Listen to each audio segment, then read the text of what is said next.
નમસ્કાર વિદ્યાર્થી મિત્રો, વિશ્વગ્રામ વિદ્યાપીઠ શૈક્ષણિક સંકુલમાં આપ સૌ વિદ્યાર્થીઓનું હાર્દિક સ્વાગત છે. આજે આપણે ધોરણ 11 કોમર્સ ભાગ 1 નામાના મૂળ તત્વો ચેપ્ટર નંબર 5 પેટા નોંધોનો અભ્યાસ કરતા હતા. આ ચેપ્ટરની અંદર આપણે આજે ખર્ચના ખાનાવાળી પેટા નોંધનો અભ્યાસ કરીએ. ઉદાહરણ નંબર 6. છઠ્ઠા ઉદાહરણમાં સૂચના આપી છે કે નીચેના વ્યવહારો પરથી સરદાર સ્ટોર્સના ચોપડે ખર્ચ સહિતની વેચાણ નોંધ તૈયાર કરો. સરદાર સ્ટોર્સ મૂલ્યવૃદ્ધિ વેરો એટલે કે વેચાણ વેરો, રેલવેનુર અને મજૂરી જેવા ખર્ચાની નોંધ રાખે છે. આગળ જે પ્રમાણે ખર્ચના ખાનાવાળી ખરીદ નોંધ જોઈતી એ જ પ્રમાણે ખર્ચના ખાનાવાળી વેચાણ નોંધ તૈયાર કરીએ. નમૂનો અહીંયા બાજુમાં બનાવેલો છે. સરદાર સ્ટોર્સની વેચાણ નોંધ. તારીખ, ગ્રાહકનું નામ, જાવક ભરતિયા નંબર, ખાતા વહી પાના નંબર, રકમ રૂપિયામાં માલની ચોખ્ખી રકમ, મૂલ્ય વૃદ્ધિ વેરો, રેલવેનુર અને મજૂરી, અને છેલ્લી કોલમ છે કુલ રકમ રૂપિયા. વર્ષ આપ્યું છે 2015, મહિનો આપ્યો છે જૂન, જે તારીખના ખાનામાં લખેલ છે 2015 મહિનો જૂન. પહેલી તારીખનો વ્યવહાર વાંચીએ. પંકજને 30,000નો માલ 10% વેપારી વટાવે વેચ્યો. મૂલ્યવૃદ્ધિ વેરો 5%, રેલવેનુર ₹1,000, મજૂરી ₹300, ભરતિયા નંબર 123. ઉધાર વ્યવહાર છે, નોંધ થશે પણ વેપારી વટાવ બાદ કર્યા પછી. 30,000ના 10% એટલે 3,000 બાદ થાય એટલે ₹27,000 માલની ચોખ્ખી રકમના ખાનામાં લખાશે. તો પહેલી તારીખનો વ્યવહાર, ગ્રાહકનું નામ લખીએ પંકજ ખાતે, જાવક ભરતિયા નંબર વ્યવહારમાં આપ્યા એ જ લખવાના 123. માલની ચોખ્ખી રકમના ખાનામાં 27,000. મૂલ્યવૃદ્ધિ વેરો આપ્યો છે 5%, તો 27,000ના 5% 1,350. રેલવેનુર વ્યવહારમાં આપ્યું છે 1,000 અને મજૂરી વ્યવહારમાં આપી છે 300. જે ખર્ચા તમને આપેલા છે એ કોલમમાં લખવા. હવે 27,000 વત્તા 1,350 વત્તા 1,000 વત્તા 300 એટલે કુલ રકમના ખાનામાં લખાશે 29,650. પેલા વ્યવહાર ઉપરથી કહી શકાય કે પંકજભાઈને 123 નંબરના બિલ પ્રમાણે તારીખ 1 જૂનના રોજ 27,000નો માલ વેચ્યો ઉધાર. એની સામે ₹1,350નો વેચાણ વેરો, ₹1,000 રેલવેનુર અને મજૂરીના ₹300 સહિત ₹29,650નો માલ ઉધાર વેચ્યો. તારીખ 10. નિલેશને 50,000નો માલ 10% વેપારી વટાવે રોકડેથી વેચ્યો. મૂલ્યવૃદ્ધિ વેરો 5% અને મજૂરી ₹200 વસૂલી લીધા. રોકડેથી વેચ્યો છે, રોકડ વ્યવહાર છે. આપણે વાત થઈ હતી ઉધાર વ્યવહારની નોંધ ખરીદ નોંધ કે વેચાણ નોંધમાં થાય.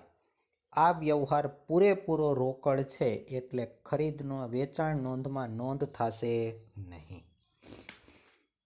તારીખ 14.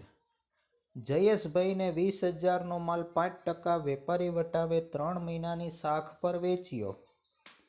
મૂલ્યવૃદ્ધિ વેરો 5%, જયેશભાઈ વતી 250 મજૂરી પેટે અને 400 રેલવેનુર પેટે ચૂકવ્યા. ભરતિયા નંબર 130માં મજૂરી અને રેલવેનુરની રકમ ઉમેરી તેમને મોકલી આપ્યું. આ બધું વાક્ય રચના થોડીક મોટી કરી છે, પણ કહેવાનો અર્થ તો એ જ છે કે પહેલાં આપણે ચૂકવીએ છીએ અને એ વસ્તુની રકમ લેવાની થાય છે જયેશભાઈ પાસેથી. ઉધાર વ્યવહાર છે, નોંધ થશે. તો તારીખ લખીએ 14, ગ્રાહકનું નામ લખીએ જયેશભાઈ ખાતે, જાવક ભરતિયા નંબર વ્યવહારમાં આપ્યા છે 130. 20,000નો માલ છે 5% વેપારી વટાવ બાદ કરીએ તો 20,000ના 5% 1,000 બાદ થાય એટલે માલની ચોખ્ખી રકમના ખાનામાં લખાશે 19,000. મૂલ્ય વૃદ્ધિ વેરો આપ્યો છે 5%, તો 19,000ના 5% 19,595 એટલે 950 રૂપિયા મૂલ્ય વૃદ્ધિ વેરાના ખાનામાં. મજૂરીના ખાનામાં 250 અને રેલવે નૂરના ખાનામાં 400. ચારેય કોલમનો સરવાળો 20,600 કુલ રકમના ખાનામાં લખાશે. ત્યાર પછી તારીખ 15. કિશનને એક નકામું યંત્ર 1,500માં વેચી દીધું, જેના માટે મજૂરી પેટે 320 ચૂકવ્યા. કિશને 15 દિવસમાં નાણાં આપવાની બાંહેધરી આપી. વ્યવહાર તો ઉધાર છે, પણ એની અંદર જોવા જાવ તો યંત્રનો ઉલ્લેખ કરેલ છે. યંત્રનો સમાવેશ મિલકતમાં થાય, પણ આપણે વેચાણ નોંધમાં માત્ર ને માત્ર માલનું વેચાણ કરેલું હોય ઉધાર, એની જ નોંધ કરવાની થાય છે. એટલે મિલકતને લગતો વ્યવહાર આપણે વેચાણ નોંધ ખર્ચના ખાનાવાળીમાં લખશું નહીં, કરવાનો થતો નથી. 25 તારીખ. વૈભવીને 10,000નો માલ 5% વેપારી વટાવે 3 મહિનાની સાખ પર વેચ્યો. મુદત આપી હોય, ખાલી ઉધાર શબ્દ આપ્યો હોય કે ખાલી સાખ શબ્દ આપ્યો હોય, એ વ્યવહાર ઉધાર છે એવું બતાવે છે. મૂલ્ય વૃદ્ધિ વેરો 5%, રેલવે નૂર 800. વૈભવીને કુલ રકમના અડધા નાણાં તરત જ ચૂકવી આપ્યા. ભરતીયા નંબર 135. વ્યવહાર અંશતઃ રોકડ છે, પણ આપણે ખર્ચના ખાનાવાળી વેચાણ નોંધમાં પૂરેપૂરો વ્યવહાર ઉધાર સમજી અને નોંધ કરશું. તો તારીખ લખીએ 25, ગ્રાહકનું નામ લખીએ વૈભવી ખાતે. 10,000નો માલ છે 5% વેપારી વટાવ, તો 10,000ના 5% 500 રૂપિયા બાદ કરીએ તો માલની ચોખ્ખી રકમના ખાનામાં લખાશે 9,500. 5% વેચાણ વેરો છે. 1,500ના 5% 475 મૂલ્ય વૃદ્ધિ વેરાના ખાનામાં. ત્યાર પછી રેલવે નૂરના ખાનામાં 800. મજૂરી કાંઈ ચૂકવી નથી એટલે મજૂરીના ખાનામાં ડેશ. 3 કોલમનો સરવાળો કુલ રકમના ખાનામાં 10,775 રૂપિયા આવશે. 30 તારીખ. ગૌરાંગને 40,000નો માલ 10% વેપારી વટાવે 1 મહિનાની સાખ પર વેચ્યો. મૂલ્ય વૃદ્ધિ વેરો 5% અને રેલવે નૂરના 1,500ના ભરતીયા નંબર 140માં ઉમેરીને મોકલી આપ્યો. આ વ્યવહાર ઉધાર છે, એટલે ખર્ચના ખાનાવાળી વેચાણ નોંધમાં નોંધ થશે. તારીખના ખાનામાં તારીખ લખીએ 30. ગ્રાહકનું નામ વ્યવહારમાં આપ્યું છે ગૌરાંગ ખાતે. જાવક ભરતીયા નંબરમાં 140. 40,000ના 10% 4,000 વેપારી વટાવ બાદ કરીએ એટલે માલની ચોખ્ખી રકમના ખાનામાં લખાશે 36,000. મૂલ્ય વૃદ્ધિ વેરો 5% કીધો, તો 36,000ના 5% 1,800 રૂપિયા મૂલ્ય વૃદ્ધિના ખાનામાં. રેલવે નૂરના ખાનામાં 1,500. મજૂરી 30 તારીખે ચૂકવી નથી એટલે મજૂરીના ખાનામાં ડેશ. ત્રણેય કોલમનો સરવાળો છેલ્લા ખાનામાં 39,300. બધાય વ્યવહાર પૂરા થઈ ગયા. 1 મહિનાને અંતે આપણે કુલ ઉધાર માલનું વેચાણ કેટલું કર્યું, એની સામે ખર્ચ કેટલો ચૂકવવાનો થયો, એની આપણે સરવાળો કરીએ કે જેથી કરીને આપણને ખ્યાલ આવે. તો કુલ ઉધાર વેચાણ માલની ચોખ્ખી રકમનો સરવાળો કરીએ તો 27,000 વત્તા 19,000 વત્તા 9,500 વત્તા 36,000 ચારેયનો સરવાળો થાય 91,500. તો એક મહિનાને અંતે માલનું ઉધાર વેચાણ 91,500નું કર્યું. એની સામે મૂલ્યવૃદ્ધિ વેરો કુલ 4,575, રેલવે કુલ 350 રૂપિયા અને મજૂરી કુલ 550 રૂપિયા ચૂકવવાની થાય.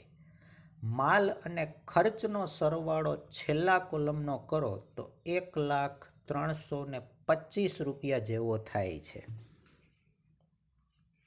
બરાબર. તો આના ઉપરથી ખ્યાલ આવે કે પંકજભાઈને કુલ 29,650નો વેચો માલ, જયેશભાઈને ખર્ચ સહિત 20,600નો માલ વેચો, વૈભવીને ખર્ચ સહિત 10,775નો માલ વેચો અને ગૌરાંગને માલ અને ખર્ચ સહિત 39,300નો ઉધાર માલ વેચો.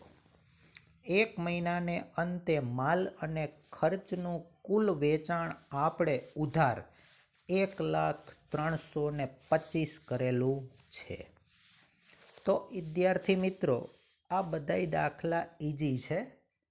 થોડાક મહાવરાના દાખલા ગણશો અને વિડીયો લેક્ચરમાં ધ્યાન રાખશો એટલે આ દાખલા ઈઝી થાય. હવે આપણે ખરીદ પરત નોંધનો અભ્યાસ કરીએ, જે આ ચેપ્ટરનો જ એક ભાગ છે અને પેટા નોંધનો ત્રીજો પ્રકાર છે. આ નોંધમાં અગાઉ વેપારી પાસેથી ઉધાર ખરીદેલ માલ પરત કરવામાં આવ્યો હોય તેની નોંધ કરવામાં આવે છે. જેની પાસેથી આપણે ઉધાર ખરીદી કરેલી હોય અને એ જ માલ આપણે પાછો બગડી ગયેલો હોય, નુકસાનીવાળો હોય, આપણે મગાવ્યો હોય અને બીજો નમૂના પ્રમાણેનો માલ આવી ગયો હોય અને તમે પરત કરો તો એ ખરીદ પરત કહેવાશે અને એ ખરીદ પરતની નોંધ ખરીદ પરત નોંધમાં થશે. સામાન્ય રીતે નીચેના કારણોસર ઉધાર ખરીદેલ માલ પરત કરવામાં આવે છે. કેવા કેવા કારણો હોઈ શકે? તો એમાં પહેલું, માલ નમૂના પ્રમાણેનો ન હોય, તમે મગાવ્યો હોય એના કરતાં અલગ જ બીજા પ્રકારનો માલ આવી ગયો હોય. નંબર 2, માલની ગુણવત્તા બરાબર ન હોય, હલકી ક્વોલિટીનો માલ આવી ગયો હોય. ત્યાર પછી નંબર 3, માલ નુકસાનીવાળો હોય. બરાબર, તો એ માલ પણ આપણે રાખી શકાતો નથી. તો આવા કારણો હોઈ શકે. ખરીદ પરત નોંધના મુખ્ય 2 પ્રકાર છે, સાદી ખરીદ પરત નોંધ અને ખાનાવાળી ખરીદ પરત નોંધ. સાદી ખરીદ પરત નોંધના કોઈ પ્રકાર નથી, પણ ખાનાવાળી ખરીદ પરત નોંધના 2 પેટા પ્રકાર છે. માલના પ્રકાર પ્રમાણેની ખાનાવાળી ખરીદ પરત નોંધ અને માલ અને ખર્ચના ખાનાવાળી ખરીદ પરત નોંધ. હવે એમાં 2 નમૂના તમને નીચે આપ્યા છે. એમાં પહેલા જે નમૂનો આપ્યો છે ને એ સાદી ખરીદ પરત નોંધનો નમૂનો છે અને કાઉન્સમાં તમને ચોખવટ કરી છે કે વેપારી જ્યારે એક જ પ્રકારના માલ માટે ખરીદી કરતો હોય તેની. જે આપણે સાદી ખરીદ નોંધ જોઈતી ને એ જ પ્રમાણેનો નમૂનો છે, ખાલી ફેર એટલો છે ત્રીજા ખાનામાં. જ્યાં આવક ભરતીય નંબર હતું તો અહીંયા ઉધાર ચિઠ્ઠી નંબર છે. ઉધાર ચિઠ્ઠી નંબરનો મતલબ શું થાય કે ખરીદેલો માલ પરત કરીએ ત્યારે માલની સાથે વેપારીને જાણ કરવા માટે ગ્રાહક જે ચિઠ્ઠી લખે તેને ઉધાર ચિઠ્ઠી તરીકે ઓળખવામાં આવે છે. અને નીચે તમને ખાનાવાળી ખરીદ પરત નોંધનો નમૂનો આપ્યો છે કે વેપારી જ્યારે એક કરતાં વધુ વસ્તુના માલની ખરીદી કરતો હોય તો અહીંયા અલગ અલગ વસ્તુ માટે અલગ અલગ ખાના રાખવામાં આવે છે. ખરીદ પરત નોંધ તૈયાર કરો, અહીંયા આવશે ઉધાર ચિઠ્ઠી નંબર અને વેચાણ પરત નોંધ તૈયાર કરો ત્યાં આવશે જમા ચિઠ્ઠી નંબર. આટલો ફેર છે. ખરીદ પરત નોંધ તૈયાર કરો, અહીંયા બીજા કોલમમાં વેપારીનું નામ આવશે અને વેચાણ પરત નોંધ તૈયાર કરો, અહીંયા બીજા ખાનામાં ગ્રાહકનું નામ આવશે. હવે આપણે ઉદાહરણ 7 સમજીએ. નીચેના વ્યવહારો પરથી શ્રી હસમુખભાઈના ચોપડે ખરીદ નોંધ, વેચાણ નોંધ, ખરીદ પરત નોંધ અને વેચાણ પરત નોંધ તૈયાર કરો. પરીક્ષાની અંદર 10 ગુણમાં આવા 4 પેટા નોંધ તૈયાર કરવાના દાખલા પૂછી શકાય છે અને એક્ઝામ પણ વિદ્યાર્થી મિત્રો હમણાં 11મા મહિનામાં જ તમારી સંતરા 6માસિક પરીક્ષા આવે છે, એટલે બરાબર આ બધાય વિડીયો લેક્ચરમાં ધ્યાન દેજો, કારણ કે 10 માર્કનો સવાલ છે અને સહેલા દાખલા છે. જો એ દાખલામાં ધ્યાન રાખવાથી 10 માર્ક મળતા હોય તો મને એટલી ખબર પડે કે તો વિડીયો લેક્ચરમાં ધ્યાન રખાય, કારણ કે આ બધાય દાખલા ઇઝી છે.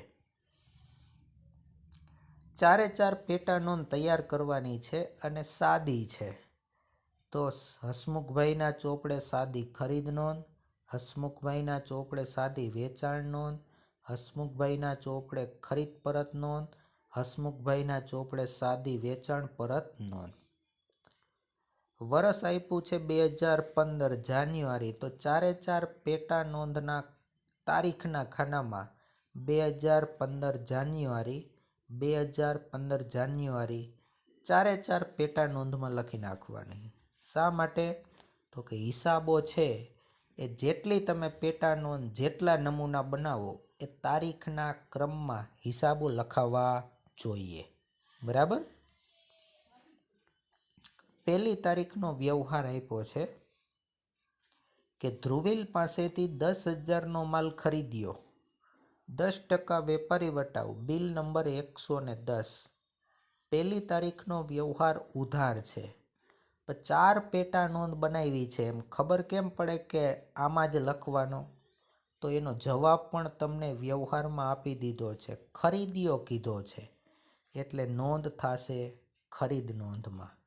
વેપારી વટાવ આપ્યો છે એટલે 10,000ના 10% 1,000 વેપારી વટાવ બાદ કર્યા પછી નોંધ થશે. તો પહેલી તારીખનો વ્યવહાર ખરીદ નોંધમાં લખીએ. તારીખ 1, વેપારીનું નામ વ્યવહારમાં આપ્યું ધ્રુવીલ ખાતે, વ્યવહારમાં આવક ભરતિયા નંબર આપ્યા છે 110 અને રકમના ખાનામાં વેપારી વટાવ બાદ કર્યા પછીની ચોખ્ખી રકમ 9,000. બરાબર. એક વ્યવહાર લખાઈ ગયો. તારીખ 3, કોમલ પાસેથી 4,000નો માલ 10% રોકડ વટાવે ખરીદ્યો, શાખ 2 મહિના. આ વ્યવહારની અંદર બહુ કાળજી રાખજો, રોકડ વટાવ આપ્યો છે પણ શાખ 2 મહિના કીધી છે એટલે ઉધાર વ્યવહાર છે. ઉધાર વ્યવહાર હોવાથી રોકડ વટાવ ગણવામાં આવતો નથી. ભૂલ ખવડાવવા માટે રોકડ વટાવ તમને કીધો છે. બરાબર. એટલે આપણે વ્યવહારની નોંધ થશે, વ્યવહાર ઉધાર છે પણ 4,000 રૂપિયા જ લખાશે. 10% રોકડ વટાવ છે એ રોકડ વ્યવહાર હોય ને તો લાગુ પડે. બરાબર. એટલે તારીખ 3 ખરીદ્યો કીધો છે એટલે ખરીદ નોંધમાં જ લખાશે. 3 તારીખ વેપારીનું નામ છે કોમલ ખાતે, આવક ભરતિયા નંબર છે નહીં એટલે અહીંયા ડેશ, ખાતા વહી પાના નંબરમાં ડેશ અને રકમના ખાનામાં પૂરેપૂરા 4,000 રૂપિયા. 7 તારીખ સાજનને 8,000નો માલ 5% વેપારી વટાવે વેચ્યો, રોકડ વટાવ 2%, બિલ નંબર 90. ઉધાર વ્યવહાર છે, વેપારી વટાવને રોકડ વટાવ 2 આપ્યા છે, તો ઉધાર વ્યવહારમાં માત્ર વેપારી વટાવ એક જ બાદ થાય.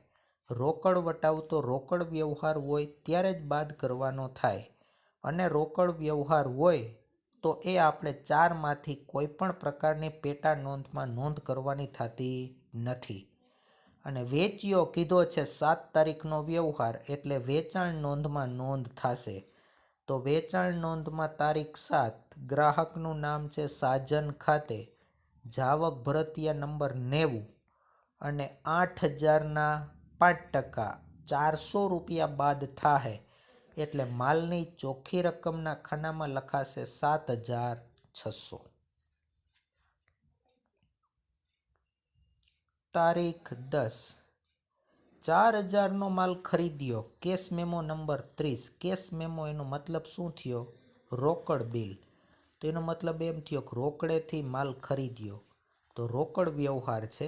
આની નોંધ ખરીદ નોંધ, વેચાણ નોંધ, ખરીદ પરત નોંધ કે વેચાણ પરત નોંધમાં થશે નહીં. તારીખ 11. સાજને 2,000નો માલ પરત કર્યો, જેની સામે જમા ચિઠ્ઠી નંબર 15 સાજનને મોકલી આપી. 7 તારીખે વ્યવહાર જુઓ. સાજનને માલ વેચ્યો તો એમાંથી 2,000નો માલ પરત કરે છે, તો વેચેલો માલ પરત આવે તો વેચાણ પરત થાય, તો વેચાણ પરતમાં લખાશે. તો વેચાણ પરત નોંધમાં તારીખ 11 સાજન ખાતે જમા ચિઠ્ઠી નંબર વ્યવહારમાં આપ્યા છે 15 અને રકમના ખાનામાં રકમ આપી છે, વ્યવહારમાં આપી છે તે 2,000. તારીખ 15. ધ્રુવીલને 10% માલ પરત કર્યો અને ઉધાર ચિઠ્ઠી નંબર 16 મોકલી આપી. પહેલી તારીખે જે આપણે માલ વેચ્યો ખરીદ્યો તો 9,000નો, એના 10% માલ પરત કરીએ, ખરીદેલો માલ પરત કરીએ તો ખરીદ પરત નોંધમાં લખાશે.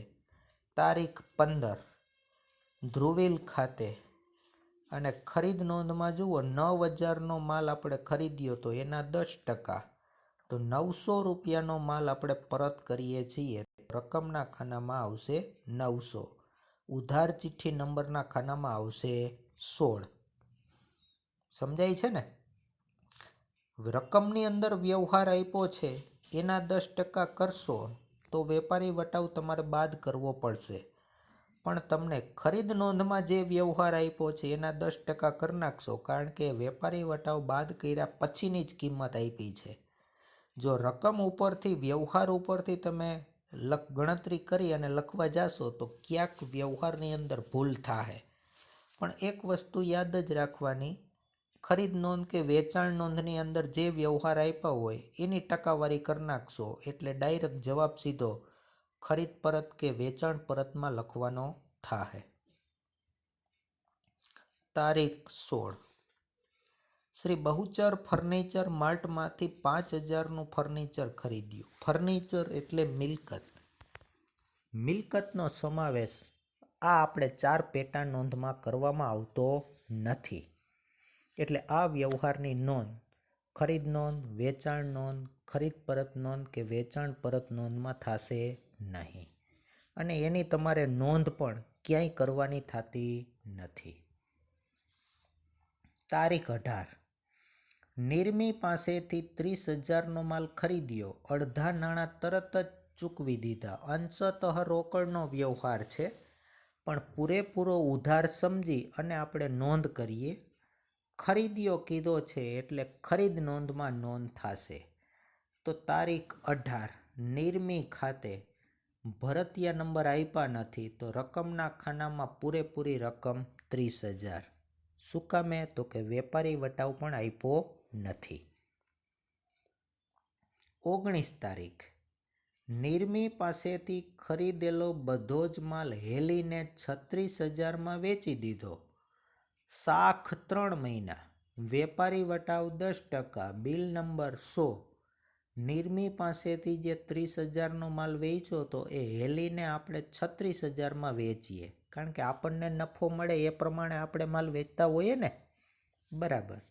તો 36,000ના 10% 3600 બાદ કરશું એટલે વેચાણ નોંધમાં લખાશે 34,400થી નોંધ. તો તારીખ 19 હેલી ખાતે જાવક ભરતિયા નંબરના ખાનામાં 100 અને રકમના ખાનામાં 32,400. બરાબર. 36,000ના 10% 3600 બાદ કરશું એટલે રકમના ખાનામાં આવશે 32,400. તારીખ 20 હેલી પાસેથી અડધો માલ પરત આવ્યો. જે માલ નિર્મીને મોકલી આપવામાં આવ્યો. આવા વ્યવહાર ખાસ યાદ રાખવા. આપણે છેલ્લે વેચાણ કેને કર્યું હતું? તો કે હેલીને. કેટલાનું કર્યું હતું? તો કે 32,400ના. એમાંથી કેટલો માલ પરત આવે છે? અડધો. તો વેચેલો માલ પરત આવે તો વેચાણ પરતમાં લખાશે, બરાબર? તો 32,400ના અડધા અને વેચાણ પરતમાં લખાશે તારીખ 20 હેલી ખાતે. 32,400ના અડધા 16,200, બરાબર. હવે એ જ વ્યવહારમાં શું કીધું છે? જે માલ નિર્મીને મોકલી આપવામાં આવ્યો, કારણ કે આપણે માલ ખરીદ્યો તો કેની પાસેથી? નિર્મી પાસેથી. તો કેટલાનો ખરીદ્યો હતો? તો કે નિર્મી પાસેથી આપણે 30,000નો ખરીદ્યો હતો. એના અડધા કરવાના. હેલીને વેચો એ પરત કરે એના અડધા નહીં, એમાં નફો છે અને આપણે નિર્મીને માલ વેચવાનો છે મૂળ કિંમતે. તો ખરીદ નોંધમાં આપણે 30,000નો માલ ખરીદ્યો તો એના અડધા ખરીદ પરત નોંધમાં લખાશે 20 તારીખ નિર્મી ખાતે રકમના ખાનામાં 15,000, બરાબર. 21 તારીખ કનુએ 12,000નો માલ 10% વેપારી વટાવે મોકલી આપવા ઓર્ડર આપ્યો. ઓર્ડર આપ્યો એ બિનઆર્થિક વ્યવહાર થાય, કારણ કે બિનઆર્થિક વ્યવહારની નોંધ ચોપડે થતી નથી. કારણ કે ઓર્ડર આપ્યો છે, હજી આપણને માલ કનુએ મોકલાવેલો નથી કે આપણે કનુને મોકલેલ નથી. 24 તારીખ કીધી કનુને ઓર્ડર પ્રમાણેનો માલ મોકલી આપ્યો. મજૂરીના ₹300 ઉમેર્યા. Bill number 102. સાદી ખરીદ નોંધ, સાદી વેચાણ નોંધ, સાદી ખરીદ પરત નોંધ કે સાદી વેચાણ પરત નોંધ હોય એમાં માલ સિવાયની કોઈ પણ બીજી રકમ એડ કરવાની થતી નથી. ખર્ચને તમારે ધ્યાનમાં લેવાના થતા નથી. તો કનુને માલ વેચીએ છીએ તો 24 તારીખ વેચાણ નોંધમાં નોંધ કરીએ. કનુ ખાતે તારીખ 24, 12,000ના 10% 1200 બાદ કરશું એટલે રકમના ખાનામાં લખાશે 10,800 અને જાવક ભરતિયા નંબર આપ્યું છે 102. તારીખ 25 રોકડ ખરીદી 20,000 અને રોકડ વેચાણ 25,000. તો આ ખરીદી રોકડ છે અને વેચાણ પણ રોકડ છે. બેય રોકડ વ્યવહાર છે તો એની નોંધ આપણે થશે નહીં. 31 તારીખ કનુએ અડધો માલ પરત કર્યો અને પ્રમાણસર મજૂરીના મજરે આપવાનું નક્કી કર્યું. જ્યારે આપણે વેચાણ કર્યું હતું ત્યારે મજૂરી ધ્યાનમાં નહોતી લીધી, તો વેચેલો માલ પરત આવે છે તો ત્યારે પણ આપણે એને મજૂરી પરત કરવાની થતી નથી. કનુને માલ વેચ્યો તો એમાંથી અડધો માલ પરત આવે છે એટલે વેચાણ પરત નોંધમાં નોંધ થશે તારીખ 31 કનુ ખાતે. વેચાણ નોંધમાં 10,800ના અડધા ₹5,400 રકમના ખાનામાં લખાશે. 4 પેટા નોંધ પૂરી થઈ ગઈ છે. હવે 4 પેટા નોંધના એક પછી એક સરવાળા કરીએ. એમાં પહેલાં ખરીદ નોંધનો કુલ સરવાળો કરીએ તો ખ્યાલ આવશે કે 1 મહિનાને અંતે હસમુખભાઈએ કુલ ઉધાર ખરીદી 43,000ની કરી છે. માલની ઉધાર ખરીદી એમાંથી 9,000નો માલ ધ્રુવીલ પાસેથી ખરીદ્યો, 4,000નો માલ કોમલ પાસેથી ઉધાર ખરીદ્યો અને 30,000નો માલ નિર્મી પાસેથી ઉધાર ખરીદ્યો. વેચાણ નોંધનો સરવાળો કરીએ તો 1 મહિનાને અંતે હસમુખભાઈએ કુલ ઉધાર વેચાણ 50,800નું કર્યું છે. એમાં 7,600નો માલ સાજનને વેચ્યો, 32,400નો માલ હેલીને વેચ્યો અને 10,800નો માલ કનુભાઈને વેચ્યો. ખરીદ પરત નોંધનો કુલ સરવાળો કરીએ તો કુલ ખરીદેલ માલમાંથી આપણે પાછો માલ પરત કર્યો 15,900નો. એમાંથી ₹900નો માલ ધ્રુવીલને પરત કર્યો આપણે, 15,000નો માલ નિર્મીને પરત કર્યો. છેલ્લે વેચાણ પરત નોંધનો સરવાળો કરીએ તો કુલ વેચેલો માલ આપણને પરત આવ્યો છે 23,600નો. એમાંથી 2,000નો માલ સાજન પાસેથી પરત આવ્યો, 16,200નો માલ હેલી પાસેથી પરત આવ્યો અને 5,400નો માલ કનુ પાસેથી પરત આવ્યો. તો આ રીતે વિદ્યાર્થી મિત્રો એકી સાથે 4 પેટા નોંધ બનાવવાની હોય તો એ આ રીતે 4 પેટા નોંધ 5-5, 6-6 લીટી વ્યવહાર ઉપરથી ધ્યાનમાં લઈ જગ્યા રાખી અને નોંધ કરતી જવાની. એકી સાથે જ 4 પેટા નોંધ બનાવી લેવાની. પહેલાં ખરીદ નોંધ બનાવવાની, પછી વેચાણ, પછી ખરીદ પરત, પછી વેચાણ પરત બનાવવી, એવું નહીં કરતા. કારણ કે એમાં ક્યાંક વ્યવહાર ભૂલાઈ જાહે તો પણ દાખલો ખોટો પડશે. હવે આ ચેપ્ટરની અંદર 2 ઉદાહરણ બાકી રહ્યા છે. ખર્ચના ખાનાવાળી 4 પેટા નોંધ અને માલ અને માલના પ્રકાર પ્રમાણેની 4 પેટા નોંધ. બરાબર વિદ્યાર્થી મિત્રો, હમણાં 11મા મહિનામાં તમારી એક્ઝામ છે એટલે ઉદાહરણ અને સ્વાધ્યાયના દાખલા વધુમાં વધુ ગણવા. બરાબર. અસ્તુ.